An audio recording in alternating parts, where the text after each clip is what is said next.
अस्सलाम वालेकुम everyone, welcome back to my channel doctor Muslima. So थोड़ा सा इंट्रोडक्शन भी दे देते हैं। मैं सेकंड ईयर की स्टूडेंट हूँ from Maulana Azad medical college and मैं इस वीडियो में बेसिकली दिखाऊंगी कि 8 to 4 रूटीन क्या होता है मेडिकल स्टूडेंट का। And by the way 8 to 4 नहीं, 7 to 5, क्योंकि डे स्कॉलर को ट्रैवलिंग में भी टाइम जाता है तो वो टाइम भी इंक्लूड करना होगा उसमें। सो 7 to 5।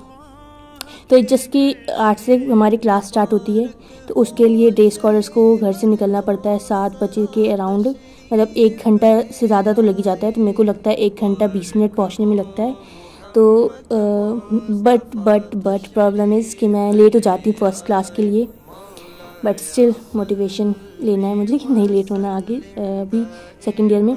And by the way अभी सेकेंड ईयर में बहुत सारा रूटीन चेंज हो गया है, बिल्कुल भी ऐसा नहीं जो मैं इसमें बताने वाली हूँ, अभी बिल्कुल ही अलग है, पोस्टिंग वगैरह होती है। तो ये बस फर्स्ट ईयर का है, मैं सेकेंड ईयर का भी अपलोड करूँगी अब आगे जल्दी। तो मैं बता देती हूँ फर्स्ट ईयर में क्या क्या हुआ था हमारे साथ, क्या क्या टॉर्चर हुआ था, कैसे कैसे टॉर्चर हुआ था। बाय द वे अभी नॉस्टैल्जिया हो रहा है मुझे, एंड अभी के मुकाबले लग रहा है बल्कि फर्स्ट ईयर ही ईजी था। सेकेंड ईयर में तो भाई इधर से उधर, हॉस्पिटल से कॉलेज, कॉलेज से हॉस्टल, हॉस्टल से घर, यही सब चल रहा था बस। मेट्रो चेंज करते करते 2 मेट्रो चेंज करनी होती है, तो वही करते करते भागते आती हूँ। एंड सीढ़ी भी है और लिफ्ट भी है जाने के लिए। एंड एनएट की एलटी है, जो मेन हमारी जो एलटी है वो एनएट एलटी, मतलब जहाँ पे हम बैठते हैं उसे एनएट एलटी कहते हैं, एनाटमी की एलटी। तो वो सेकंड फ्लोर पे है, तो लिफ्ट लेके ही जाती हूँ ताकि मैं अपनी एटीपी को सेव कर सकूँ, बहुत ज़रूरी है अभी इतने घंटे बिताने अभी। तो एटीपी को मैं सुबह से सेव करते हुए जा रही हूँ अभी। उसके बाद भागते जाना होता है, क्योंकि देखो ये वाली जो टीचर है ना, ये 9 to 10 की क्लास वाली है जो पहले से आ चुकी हैं। तो बेसिकली ऐसा ना कि अभी देखो अटेंडेंस हो रही है, तो हम लोग एंटर कर गए हैं क्लास में, जो भी बच्चे लेट हैं वो क्लास में एंटर गए। अब ये हमारी किस्मत के ऊपर है कि हमें अटेंडेंस मिलती या नहीं मिलती। कभी कभी ऐसा होता है कि आराम से आके बैठ जाओ, जब अटेंडेंस हो रही है पता भी नहीं चलता टीचर को, तो हमने प्रेजेंट बोल दिया अपने रोल नंबर पे, तो अटेंडेंस हो जाती है। अगर अटेंडेंस हो गई तो सब भाई सब सेट है। मतलब अटेंडेंस ही है सारा, क्योंकि 75% मस्ट है इस कोर्स में। तो वही अटेंडेंस अगर हो गई तो भाई उस दिन जाना सफल हो गया, तो यही है। तो अटेंडेंस के बाद फिर ऐसी 1-2 क्लास होती है हमारी, फिर ऐसी डेली लैब होती है। डायसेक्शन तो मस्ट है डेली, मतलब कि चाहे तो सुबह के टाइम होता है या फिर 2 से 4 होता है, डायसेक्शन डेली का मस्ट है।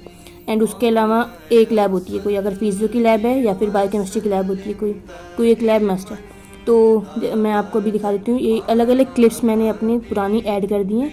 तो ये फिजियो लैब है, इसमें मतलब कि अभी इस टाइम जैसे कि कुछ प्रैक्टिकल्स होते हैं वो सब होता है। ह्यूमन प्रैक्टिकल्स हो गया, जैसे ये स्टेथोस्कोप का यूज़ कैसे करते हैं, एंड जब स्फिग्मोमीटर होता है जो बीपी का इंस्ट्रूमेंट है, बीपी कैसे मेजर करते हैं, ये सब भी मतलब कि हमें सिखाया गया। फर्स्ट ईयर में प्रैक्टिकल होता है तो प्रॉपर पूछते हैं।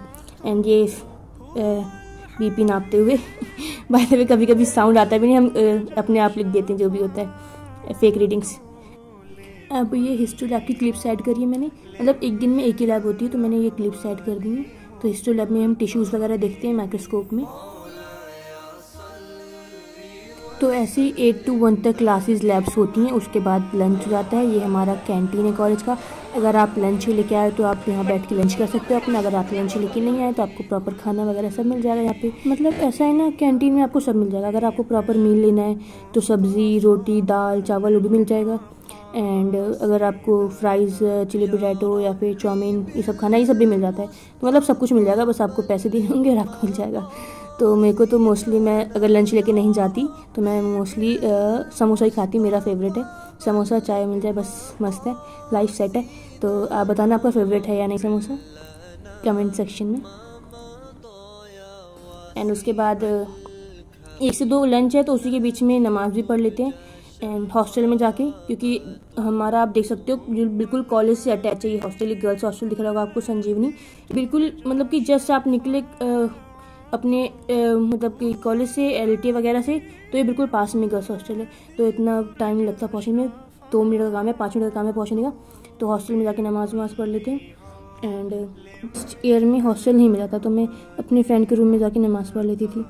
तो लेकिन अभी मिल गया मुझे हॉस्टल बाय द वे, क्योंकि मेरा थोड़ा डिस्टेंस अराउंड 28-9 किलोमीटर है, तो सेकंड ईयर में मिल जाता है। तो फर्स्ट ईयर में दिल्ली कोटा वालों को मुश्किल होता है।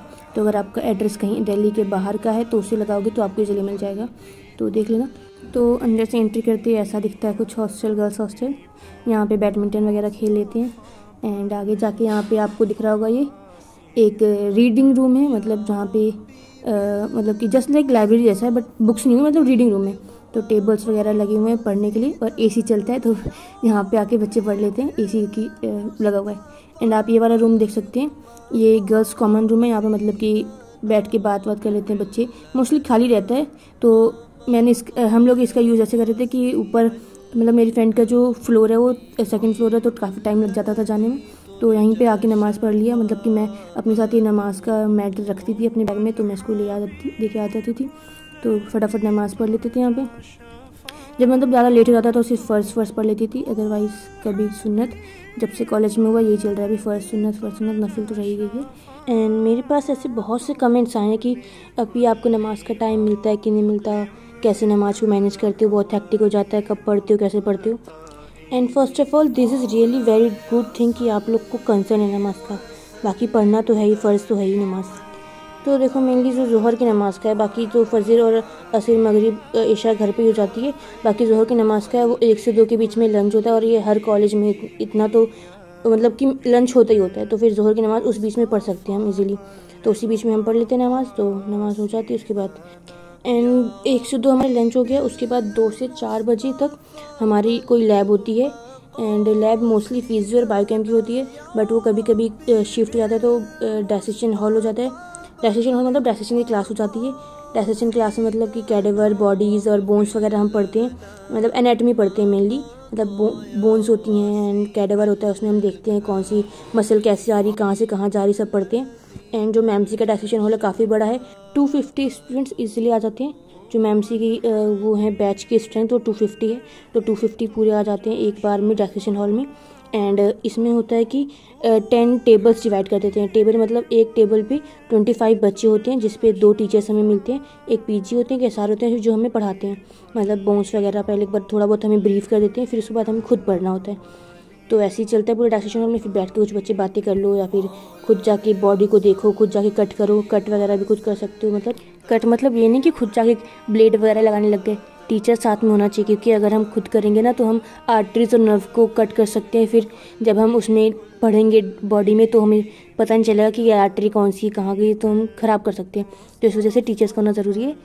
बाय द वे जो आप इतनी इजीली ये वीडियो देख पा रहे हो ना, इतनी जद्दोजहद से मैंने शूट करी ना, मैं ही जानती हूँ कि अगर टीचर की नज़र पड़ जाती ना कैमरे पे बहुत सुनाते, क्योंकि ऐसे डायसेशन हॉल में कैमरा ऑन करना अलाउ नहीं है। वो तो मैं ठहरी थोड़ा जो डरती नहीं हूँ ऐसा नहीं है, डरना होता टीचर से, अदरवाइज वाइवा में समझ आएगा जब मार्क्स नहीं मिलते। तो बस अकॉर्डिंग टू रूल ये है कि आप नहीं खींच सकते फ़ोटोज़ वगैरह, कैडेवर की रिस्पेक्ट करनी होती है, बट बाकी बच्चे छुपा के ले सकते हैं, मतलब ले लेते हैं। तो अपनी स्किल्स को इम्प्रूव कर लेना यही बात है। तो उसके बाद ये बोन्स वगैरह पढ़ते हैं, और जैसे कि लेटरल साइड, मिडिल साइड, क्या ये सब बोन्स में अटैचमेंट पढ़नी होती है। जैसे कि ये हम पढ़ रहे थे फीमर और तिबिया फिबुला, आप देख लेना जब आप आओगे MBBS में, समझ आ जाएगा सब। सो फिर 4 बज जाते हैं, फिर कॉलेज एंड हो जाता है, उसके बाद अपने घर चले जाओ। एंड जो हॉस्टल है वो हॉस्टल में चले जाते हैं, डे स्कॉलर दोबारा से ट्रैवलिंग करते हैं मेट्रो से, वही फिर अपने अपने घर। एंड बस इतना ही है, ये डेली रूटीन है 8 to 4 का। ये 8 to 4 में हम मतलब classes, lab, dissection hall and यही सब चलता है। एंड उसके बाद घर पे जाके पढ़ाई भी करनी होती है, घर पे जाने के बाद भी, एंड वो तो अलग पार्ट है। मेन ये 8 to 4 वाला जो मैंने बताना था। बस यहीं पे एंड करते हैं इस व्लॉग को। एंडिंग करने से पहले एक एडवाइस देना चाहूँगी जो भी इस वीडियो को देख रहे हैं, सुन रहे हैं, नीट एस्पिरेंट या फिर जो भी हैं, कि देखो लाइफ बहुत ज़्यादा प्रीशियस है। एंड ऐसा नहीं है कि आपको अभी कुछ नहीं मिला जो आप चाहते हैं, तो फिर आप बहुत ज़्यादा होपलेस हो जाओ कि मेरे को ये चाहिए था, मेरे को नहीं मिला। देखो पहली बात तो नाउम्मीद नहीं होनी है।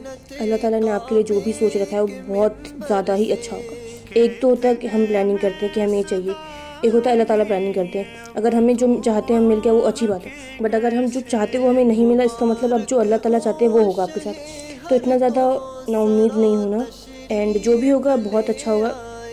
आई नो आप कह रहे हो कि कहना आसान है, बट जिस पे होता वही जानता है। डेफिनेटली जिसके साथ हो रहा वही जानेगा, बट ऐसा नहीं कि दूसरों की लाइफ में प्रॉब्लम्स नहीं होती, सबकी लाइफ में प्रॉब्लम्स होती है, किसी में कम किसी में ज़्यादा। आप जब अपने से नीचे वालों को देखोगे ना, तब आपको रियलाइज़ होगा कि आपके पास बहुत कुछ है, लिटरली आपके पास बहुत कुछ है। आप हॉस्पिटल में देखो ऐसे केसेस होते हैं, तो उसके कंपैरिजन में आपके पास अगर हेल्थ भी है ना, तो भी बहुत ज़्यादा ही नेमत अल्लाह ताला की। So always be grateful. Allah ताला का शुक्र अदा करो हर चीज़ के लिए। तो बस आज के व्लॉग में इतना ही, एंड करते हैं इस व्लॉग को यहीं पे। अल्लाह हाफिज़। खताओं से भरी थी मेरी जिंदगी, गुनाहों से भरी थी मेरी हर घड़ी, लेकिन तूने सबसे छुपा लिया, दुनिया के तमाशों से बचा लिया। फिर मैं चल पड़ा।